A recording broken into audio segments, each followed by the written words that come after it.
मैं हूं अंकित अवस्थी और आप हैं मेरे साथ में पंजाब में आई बाढ़ पर चर्चा करने के लिए।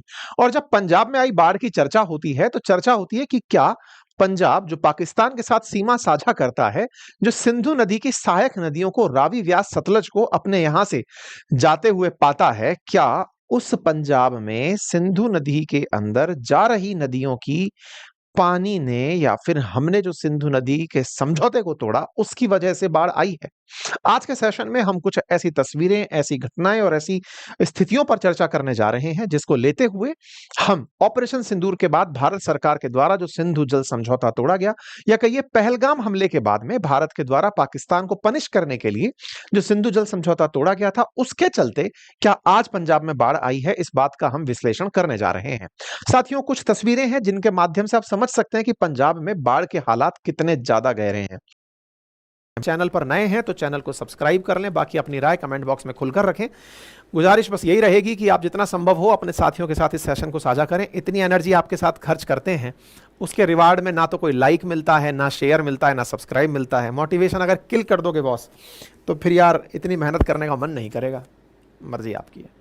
चलिए, आप यहां पर कुछ पोस्टर्स देख रहे हैं जिसमें पंजाब के अंदर हुए, पंजाब में आई बाढ़ पर प्रे की जा रही हैं। तस्वीरें बयान कर रही हैं कि बाढ़ बहुत भीषण है। आप जहां से चलते हुए इस वाहन को देख रहे हैं, निश्चित ही ये वाहन आपको गहराई से समझा रहा है, पानी की गहराई को समझा रहा है। साथ ही साथ में पानी का बहना, खेतों का कटना, इस तरह से गांवों का जलमग्न हो जाना, लोगों का पानी के भीतर चलते हुए दिखना और एक पूरे शहर का लगभग पानी के अंदर, लगभग किनारा किनारा उसका पानी में समा जाना, मवेशियों का, पशुओं का जल के भीतर फंसना, उनके साथ जीवन का संघर्ष होना, यहाँ पर मवेशियों को संघर्ष करते हुए देखना, बहुत लंबे क्षेत्र के अंदर, लंबे चौड़े क्षेत्र के अंदर पानी ही पानी दिखाई देना, ये पंजाब के वर्तमान हालात हैं। अमृतसर भास्कर के अगर 5 दिन पहले की खबर देखें तो उसमें कहा जा रहा था कि हर घंटे एक गांव पंजाब में डूब रहा है। आज की स्थिति की अगर हम बात करें तो लगभग 2.25 लाख एकड़ एरिया ऐसा है जो इस समय पानी के अंदर समा गया है, जलमग्न हो गया है। 1900 गांव अभी तक प्रभावित हो चुके हैं और 43 लोगों की जान जाने की खबरें बन रही हैं। यह पाकिस्तान के साथ साझा होने वाला भारत का बॉर्डर है। उस बॉर्डर पर भी आप पानी की वजह से सीमाएं देख सकते हैं। पंजाब को लेकर फिलहाल खबर इस तरह से चल रही है कि क्या भारत ने जल को वेपनाइज कर दिया है, अर्थात पाकिस्तान को प्रभावित करने के लिए जल का हथियार के रूप में डेलिबरेट रूप से इस्तेमाल भारत ने किया है ताकि पाकिस्तान को बाढ़ से प्रभावित किया जा सके। ऐसा मैं क्यों कह रहा हूं? क्योंकि जब सिंधु जल समझौते की हमने स्थगन की बात की थी पहलगाम हमले के बाद में, तब इसके बाद में चर्चाएं यह हुई थी कि भारत सिंधु जल को अपनी मर्जी से रोकेगा, अपनी मर्जी से छोड़ेगा। आज जो हम भारत की तरफ बाढ़ के हालात देख रहे हैं, लगभग 200 लोगों के मारे जाने की खबर इस पानी की वजह से पाकिस्तान की तरफ भी है। जहां भारत की तरफ लगभग 43 लोगों के जान जाने की खबर आप सुन रहे हैं। जिस तरह से पंजाब पाकिस्तान के साथ बॉर्डर साझा करता है, यही पानी जब पाकिस्तान में जा रहा है तो वहां पर लगभग 200 लोगों के जान जाने की खबर है। यही कारण है कि खबर में खबर यह भी है कि भारत ने क्या इस पानी को पंजाब के माध्यम से पाकिस्तान में फ्लड लाने के लिए उपयोग में लिया है? क्या भारत पानी को हथियार के रूप में उपयोग कर रहा है? क्योंकि सिंधु जल समझौता रोकना भारत का निर्णय था। आइए साथियों, इसी क्रम में आज आपके साथ इस सेशन को आगे लिए चलते हैं। शिक्षक दिवस की आप सभी साथियों को हार्दिक शुभकामनाएं। मेरे प्यारे साथियों, बीते कुछ दिनों में पंजाब के अंदर बाढ़ के हालात हैं। प्राकृतिक आपदा के चलते लगभग 2.25 लाख हेक्टेयर भूमि पर फैली जो फसल है वो बर्बाद हो चुकी है। 23 जिलों में 1900 से अधिक गांव बाढ़ में पूरी तरह बह चुके हैं, डूब चुके हैं और बाढ़ से प्रभावित लगभग 20,000 लोगों को सुरक्षित स्थानों पर पहुंचाया गया है। इनमें से कुछ जगह मौतें जो हैं वो होशियारपुर, पठानकोट, बरनाला, अमृतसर, लुधियाना, बठिंडा, मनसा, गुरदासपुर, एसएस नगर, पटियाला, इन सब क्षेत्रों के अंदर रिपोर्ट की गई है। कहा जा रहा है कि बाढ़ पिछले 1 अगस्त से 4 अगस्त की अवधि के बीच में आई है। 4.25 लाख से ज्यादा आबादी प्रभावित हुई है। लगभग 21,000 लोगों को सुरक्षित निकाला गया है और उन्हें 196 राहत शिविरों को अंदर भेजा गया है। तस्वीरें बयान कर रही हैं कि जिस तरह से जल के लिए बहाव क्षेत्र जो नदी का अगर ऐसा था तो वो बढ़कर कितना चौड़ा हो चुका है, यदि ये इतना था तो ये बढ़कर किस तरह से हो चुका है। मतलब जो नदी का बहाव क्षेत्र है वो बढ़ रहा है। अमृतसर के अंदर रमदास में रावी नदी से टूटे घुस्सी बांध को भरने का काम जारी है। तो पठानकोट के अंदर तरन तारण का जगह के अंदर पानी का जलस्तर फिलहाल कम होना शुरू हो चुका है। प्रशासन ने कई जगह पर निर्देश जारी किए हैं, कहा है कि अगर आप ग्राउंड फ्लोर पर रहते हैं तो आप अपर फ्लोर पर शिफ्ट हो जाएं, अगर आप ग्राउंड फ्लोर पर हैं तो सुरक्षित स्थानों पर चले जाएं, अगर आप दूसरे मंजिल का मकान नहीं रखते हैं तो किसी जगह सुरक्षित जगह चले जाएं, अपने साथ जो भोजन है उसे ऐसे बैग में रखें जिसको पानी प्रभावित ना करे। इस तरह के प्रशासन द्वारा निर्देश दिए जा रहे हैं। तकनीकी के माध्यम से राहत कार्यक्रमों को जारी किया जा रहा है, ड्रोन के माध्यम से राहत सामग्री भिजवाई जा रही है। पंजाब से बिलोंग करने वाले तमाम जो क्रिकेटर्स हैं या फिर स्टार्स हैं, फिल्म कलाकार हैं, उनके द्वारा अपील की जा रही है लोगों की मदद के लिए। प्रे फॉर पंजाब में हरभजन सिंह हो, मोहम्मद सिराज हो या फिर सोनू सूद हो, लगातार अपनी तरफ से मदद प्रेषित कर रहे हैं। पंजाब किंग्स की तरफ से भी मदद जारी की गई है। पंजाब के जो कलाकार हैं, फिल्म कलाकार हैं, वो भी अपनी अपनी तरफ से मदद के लिए गुहार करते हुए नजर आ रहे हैं। इसी के साथ साथ राजस्थान और हरियाणा के भी जो किसान हैं वो पंजाब की सहायता के लिए अपने स्तर पर प्रयास कर रहे हैं। साथियों, कहा जा रहा है कि ये बाढ़ 37 सालों बाद पहली बार ऐसी बाढ़ आई है। पिछली बार 1988 में ऐसी बाढ़ आई थी, अब उसके बाद ये बाढ़ आई है। और इस बाढ़ के आने के बाद पंजाब के मुख्यमंत्री भगवंत मान, जो कि आम आदमी पार्टी से हैं, पंजाब के अंदर और उसके साथ में सारे मंत्री, सांसद, विधायक, अफसर सभी लोग मिलकर के राहत सामग्री के लिए राहत बचाव कार्यक्रम को जारी कर रहे हैं। आप इन तस्वीरों से सरकार के द्वारा किए गए कार्य और उनकी समीक्षा होते हुए देख सकते हैं। सरकार के द्वारा अपने स्तर पर जो अपडेट दी जा रही हैं वो लगातार सोशल मीडिया पर एक्टिव हैं। भगवंत मान जी के द्वारा भी अपनी तरफ से चीफ मिनिस्टर्स रिलीफ फंड में कंट्रीब्यूट करने के लिए आह्वान किया गया है। भगवंत मान जी के द्वारा ट्विटर के माध्यम से जनता को अवेयर किया जा रहा है। तमाम पंजाब के अंदर जो बाढ़ पीड़ित हैं उनके लिए फंड रेज किया जा रहा है। अरविंद केजरीवाल जी के द्वारा भी पंजाब के अंदर दौरा किया गया है। तमाम प्रकार की जानकारियां इस समय मीडिया में चल रही हैं। राहुल गांधी जी द्वारा भी प्रधानमंत्री नरेंद्र मोदी जी से अपील की गई है कि पंजाब के लिए कुछ राहत कार्य करिए। सांसदों में से पप्पू यादव जी ने अपना 5 महीने का वेतन देने की बात की है। बीएसएफ जो है वो अपनी तरफ से राहत कार्य करने में लगी हुई है। आप इन तमाम तस्वीरों से हो रहे बचाव कार्यों का जायजा ले सकते हैं कि किस तरह से यहां पर बाढ़ के हालात बने हुए हैं। साथियों, जब आप ये बाढ़ के हालात देखते हैं तो सवाल दिमाग में पहला आता है। कृषि मंत्री जी के द्वारा भी पंजाब का दौरा किया गया, हालांकि इस बात पर इनकी काफी ज्यादा ट्रोलिंग भी हुई कि आप जहां गए वहां पर इतने सारे कैमरे लेकर के गए, तो यहां पर मतलब स्टंट ज्यादा था या फिर दौरा ज्यादा था, ये लोग सवाल से पूछ रहे हैं। केंद्रीय कृषि मंत्री शिवराज सिंह जी के द्वारा दौरा किया गया था। मेरे प्यारे साथियों, फिलहाल जिस तरह की बाढ़ आप देख रहे हैं, जिसमें पंजाब पाकिस्तान में भी जो स्थित है और भारत में जो स्थित है, दोनों ही जगह बाढ़ के हालात हैं। ऐसे में क्या भारत सरकार के द्वारा पाकिस्तान को पानी ना देने का जो निर्णय था, जिसमें सिंधु जल संधि को तोड़ना शामिल था, क्या उसके चलते वर्तमान में पानी रोकने से भारत के पंजाब में बाढ़ आई है? ये इस समय का सबसे ज्वलंत सवाल बना हुआ है। आप सभी को याद होगा 22 अप्रैल को पाकिस्तान द्वारा जो कायराना हमला किया गया था पहलगाम के अंदर पर्यटकों के साथ, उस हमले में भारत के जिन लोगों की जान गई थी, उसके बाद भारत सरकार ने पाकिस्तान पर कड़ी कार्रवाई करते हुए पाकिस्तान के साथ हुआ जो सिंधु जल समझौता था वो तोड़ दिया था। आप सभी को ध्यान होगा, भारत के हिमालय से सिंधु नदी निकलकर पाकिस्तान में बहते हुए अरब सागर में गिरती है। सिंधु नदी के साथ 5 और सहायक नदियां भी हैं। सिंधु के साथ जहां एक तरफ इंडस बोले तो सिंधु, चेनाब और झेलम, ये 3 नदियां पाकिस्तान के लिए हैं। ठीक इसी तरह से रावी, व्यास और सतलज, इनका पानी भारत के लिए है। रावी, व्यास, सतलज का जो पानी है वो इस पंजाब के क्षेत्र से होकर सिंधु नदी में पाकिस्तान के अंदर जाकर मिलता है।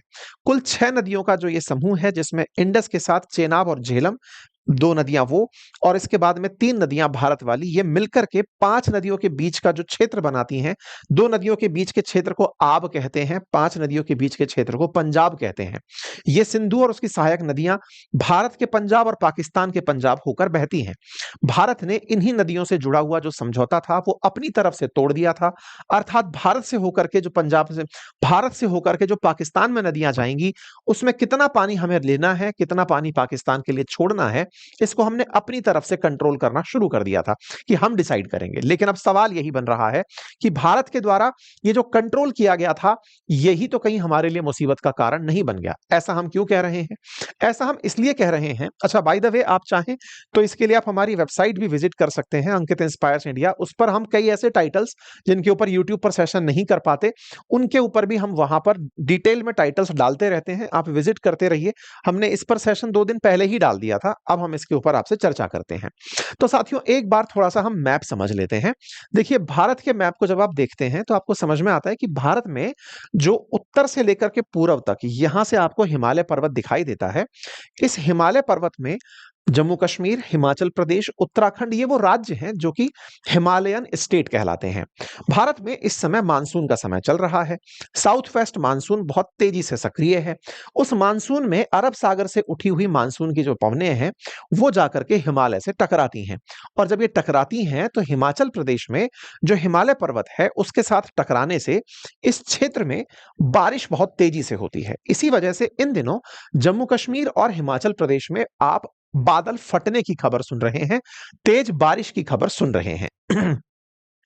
हिमाचल प्रदेश में जब बारिश बहुत ज्यादा होगी तो यहां से जो नदियां पानी लेकर उतरेंगी पहाड़ से, वो मैदानी इलाकों में जाएंगी। तो हिमाचल प्रदेश से उतरी हुई पानी की जो मात्रा है वो नीचे की तरफ पंजाब, क्योंकि रावी, व्यास और सतलज ये तीनों नदियां हिमाचल से निकल करके पंजाब में एंट्री करती हैं। तो हिमाचल से पंजाब में जब ये एंट्री करती हैं तो अपने साथ लाया हुआ जो बाहरी पानी है, मात्रा जो पानी की ज्यादा है, उसके चलते पंजाब को प्रभावित करती हैं। तो अब आप पूछेंगे तो ये तो बारिश के साथ ही साथ होना चाहिए, इतने दिनों तक क्यों हो रहा है? तो होता यूं है कि जब बारिश का पानी आता है तो पानी के वेग को रोकने के लिए और पानी को भविष्य के लिए सुरक्षित रखने के लिए हमने इन नदियों पर, रावी, व्यास और सतलज पर डैम बनाए हुए हैं। आप देखें तो ये रही रावी, ये रहा व्यास और ये रही सतलज। ठीक है, ये पंजाब के अंदर है। पंजाब की नदियों के बारे में अगर हम बात करें तो पंजाब के अंदर रावी, व्यास और सतलज ये तीन नदियां हैं। रावी, व्यास, सतलज जो तीनों नदियां हैं, इन नदियों पर हमने डैम बनाए हुए हैं। ये डैम कुछ इस प्रकार से दिखाई पड़ते हैं। मैं आपको यहां पर एक बार के लिए दिखा देता हूं। जैसे हम यहां पर अगर दिखाएं तो व्यास के ऊपर पौंग डैम है और पंडोह डैम है। ऐसे ही जो सतलज नदी है इस पर भाखड़ा डैम है, और पंजाब के अंदर इसी पर नांगल डैम है। और ये जो भाखड़ा डैम है इसी के ऊपर इसका रिजर्वायर है जिसका नाम गोविंद सागर डैम है। तो साथियों, ये जो आप व्यास रिवर देख रहे हैं, इस व्यास रिवर पर ही पौंग और पंडोह नाम से डैम दिखाई पड़ते हैं। तो एक बार वस्तु स्थिति को ध्यान से समझने का प्रयास करते हैं। हम बात कर रहे हैं हिमाचल प्रदेश से पंजाब में आ रही नदियों की। तो मैं फिर से एक बार आपको याद दिला दूं, जैसा मैंने आपसे कहा कि ये बात पूरी इंडस रिवर से जुड़ी है। इंडस रिवर जो पाकिस्तान में होकर के बह रही है, यहां से मतलब भारत से निकल करके ही पाकिस्तान जा रही है, उसी में जाकर के समझिए रावी, व्यास और सतलज जाकर के मिल रही हैं। मतलब व्यास और सतलज पहले मिल जाती हैं, फिर मिलकर के संयुक्त रूप से पाकिस्तान में जाती हैं। तो यहां से जब ये पाकिस्तान में जाती हैं तो पहले ये पंजाब भारत वाले क्षेत्र से जाती हैं, और फिर यही पंजाब पाकिस्तान के अंदर भी है। पाकिस्तान का जो पंजाब है वो उनका पूर्वी पंजाब कहलाता है। तो इस पंजाब के अंदर भारत से जो नदियां गई हैं वो ही जा रही होती हैं, लेकिन मुद्दा यही है कि रावी, व्यास, सतलज पहले भारत के पंजाब से होकर गुजरेंगी। ठीक है, अच्छा, भारत के पंजाब में रावी, व्यास, सतलज आपके सामने यहां पर है, इन्हीं पर डैम बने हुए हैं। अब मैं आपके सामने कुछ तस्वीरें दिखाता हूं। देखिए, ये रावी का क्षेत्र है, ये व्यास का क्षेत्र है और ये सतलज का क्षेत्र है। रावी, व्यास, सतलज के क्षेत्र को अगर आप ध्यान से देखें तो आप ये रियलाइज करेंगे कि इन क्षेत्रों के अंदर ये जो नदियां दिखाई दे रही हैं, इसकी वजह से ही आपको फ्लड के क्षेत्र दिखाई दे रहे हैं। रावी क्षेत्र जिसके ऊपर पठानकोट आपको दिखाई दे रहा है, व्यास जिसके साथ साथ आप होशियारपुर, गुरदासपुर इन क्षेत्रों को, और रावी व्यास के बीच में अमृतसर, तारातरण इन क्षेत्रों को। तो एक तरह से रावी का पानी हो या व्यास का पानी, इन दोनों के बीच में असल में ये तीन बड़ी जगह, अमृतसर, गुरदासपुर और तारातरण, ये तीनों जगह इसके बीच में फंस रही हैं। अच्छा, इसी के साथ साथ अगर आप देखें तो ये जो व्यास रिवर है, इस व्यास रिवर पर दो डैम बने हुए हैं, पोंग और पंडोह, यहां पर दो डैम हैं।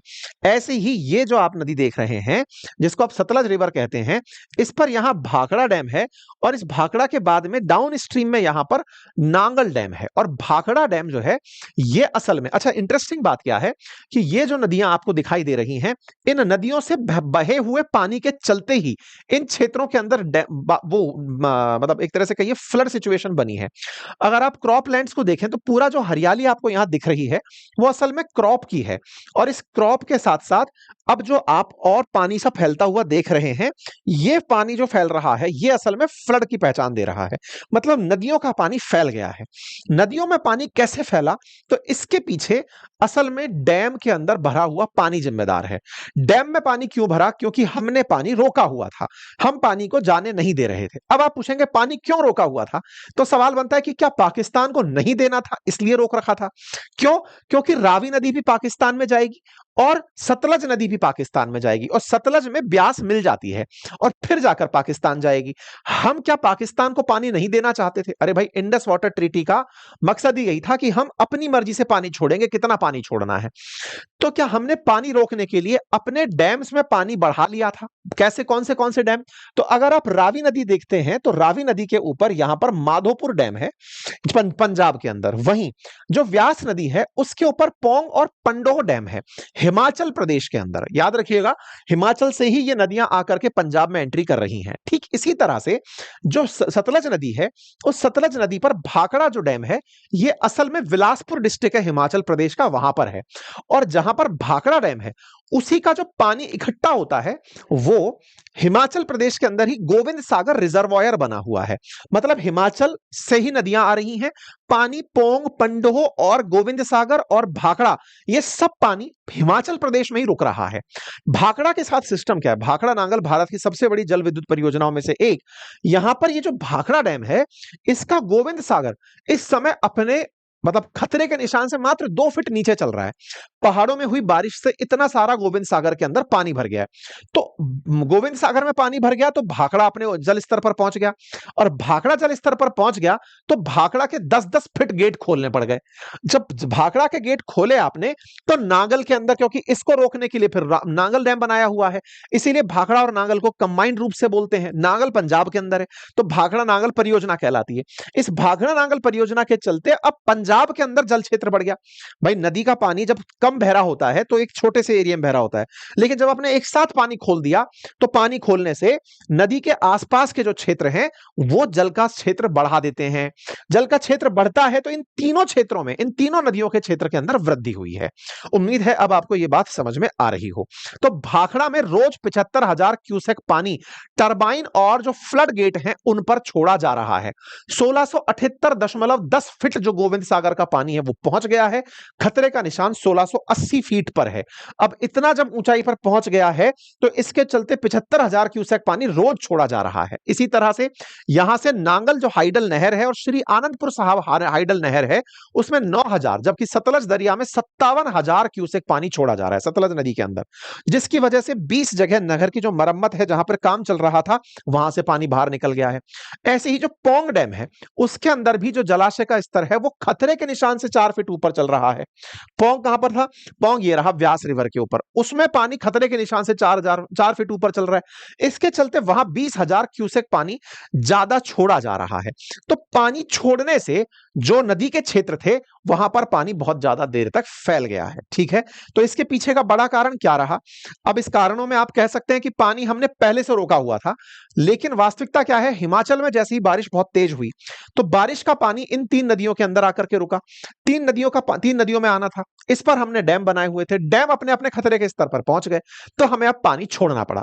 पानी छोड़ना पड़ा तो हमने पहले शायद ये नहीं कैलकुलेट किया होगा, क्योंकि ऑब्वियस सी बात है, पहली प्राथमिकता हमारी होती है कि हम अपने डैम्स भर लें, डैम भर जाएंगे तब पानी छोड़ेंगे। और सामान्यतः सितंबर के मंथ तक पहुंचते पहुंचते मानसून कमजोर पड़ जाता है। हम ये मान के चलते हैं कि जुलाई तक बारिश हो लेगी, सितंबर के अंदर अगस्त के बाद सितंबर में आप एंट्री कर रहे हैं और बारिश लगातार बढ़ते चली जा रही है, तो बारिश का बढ़ना हमारे जल स्तर को क्रॉस करने जैसा हो गया, तो हमें छोड़ना पड़ा।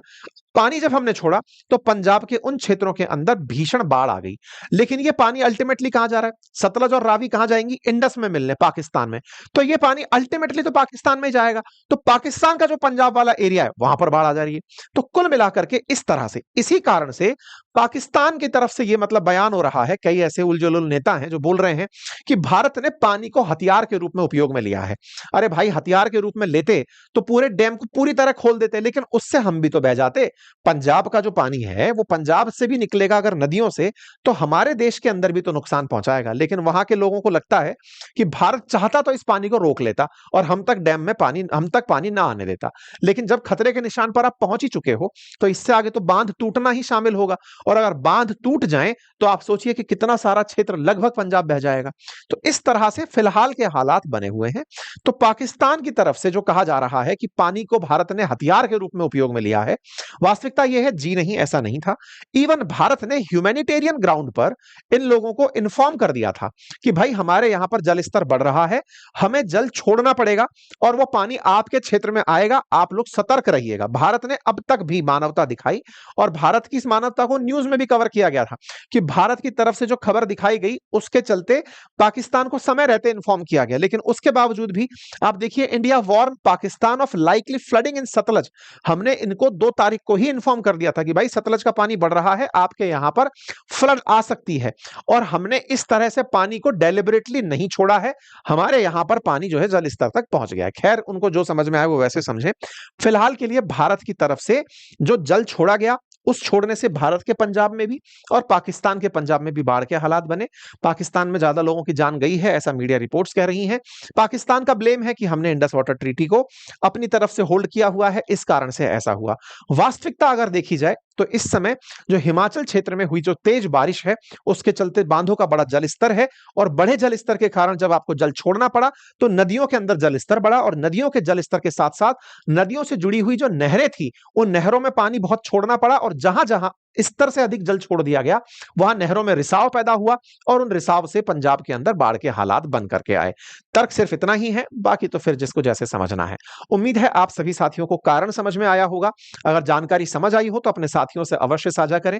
फिलहाल के लिए इतना ही। चैनल पर नए हैं तो सब्सक्राइब कर लें। फिर एक बार आप सभी को शिक्षक दिवस की हार्दिक शुभकामनाएं। Thank you so much.